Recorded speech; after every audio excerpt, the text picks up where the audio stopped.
Right, that completes questions. যুক্তরাজ্যের স্বরাষ্ট্র মন্ত্রণালয় বলছে, মূলত এ ধরনের আইনের মাধ্যমে দেশটিতে অবৈধ অভিবাসীদের সংখ্যা কমানো সম্ভব হবে। এছাড়া ইংলিশ চ্যানেল পাড়ি দিয়ে অবৈধভাবে আসা অভিবাসন প্রত্যাশীদের অনুপ্রবেশ ঠেকানো, হোটেলে আশ্রয় প্রার্থীদের জন্য সরকারের যে ব্যয় হয় তা কমানো এবং কম সংখ্যক আশ্রয় প্রার্থীকে স্থায়ী বসতির অনুমতি দেওয়াও সহজ হবে। এটি বাস্তবায়ন হলে তা হবে অনেকটা ইউরোপের আরেক দেশ ডেনমার্কের অভিবাসন নীতির মতো। যুক্তরাজ্যের স্বরাষ্ট্র মন্ত্রণালয় ও অন্যান্য সংশ্লিষ্ট বিভাগ এ নিয়ে কাজ করছে বলে জানিয়েছে কর্তৃপক্ষ। সমালোচকেরা বলছেন, যুক্তরাজ্যে গত 2 বছরে আশ্রয় প্রার্থীদের আবেদনের সংখ্যা ব্যাপক হারে বৃদ্ধি পেয়েছে। এবছরের জুন পর্যন্ত আগের 1 বছরে দেশটিতে 1,11,084 জন আশ্রয় প্রার্থী আবেদন করেছেন। শুধু তাই নয়, আশ্রয় প্রার্থীর সংখ্যা পাল্লা দিয়ে ক্ষমতাসীন লেবার সরকারের উপর চাপ বাড়ছে।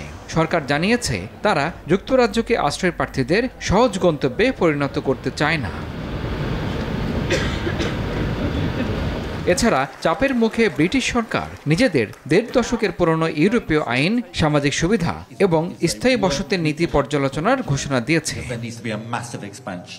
সরকার মনে করছে, শরণার্থীর মর্যাদা পরিবর্তন করা দরকার। এটাকে স্থায়ী নিশ্চয়তার পরিবর্তে অস্থায়ী ও শর্ত সাপেক্ষ করার প্রয়োজন বলেও মত দেন বিশেষজ্ঞরা। নতুন নীতির বিষয়ে এক বিবৃতিতে যুক্তরাজ্যের স্বরাষ্ট্র মন্ত্রণালয় বলেছে, দেশে বর্তমানে বিপুল সংখ্যক অবৈধ প্রবেশকারী রয়েছে। তার সঙ্গে ছোট ছোট নৌকাতে চড়ে নিয়মিতভাবে অনেক আশ্রয় প্রার্থী প্রবেশ করছেন। তাদের দেওয়া আবাসন, সাপ্তাহিক ভাতা এবং স্থায়ী বসবাসের অনুমতি বজায় থাকায় পরিস্থিতি নিয়ন্ত্রণের বাইরে চলে যাচ্ছে। নতুন নীতি বাস্তবায়ন হলে যেসব আশ্রয় প্রার্থী যুক্তরাজ্যে কাজ করতে পারেন এবং নিজেদের ভরণ পোষণ বহনে সক্ষম, তাদের আবাসন বা ভাতা দেওয়া হবে না। এছাড়া যাদের শরণার্থীর মর্যাদা দেওয়া হবে, অধিকাংশ ক্ষেত্রে তাদের স্থায়ী বসতি স্থাপনের অনুমতি দেওয়া হবে না।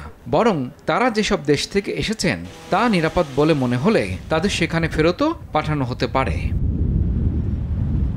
নিজেদের পরিকল্পনাকে আধুনিক যুগের আশ্রয় নীতির সবচেয়ে বড় সংস্কার হিসেবে উল্লেখ করেছে যুক্তরাজ্যের স্বরাষ্ট্র মন্ত্রণালয়। ইমরুল হাসান, RTV।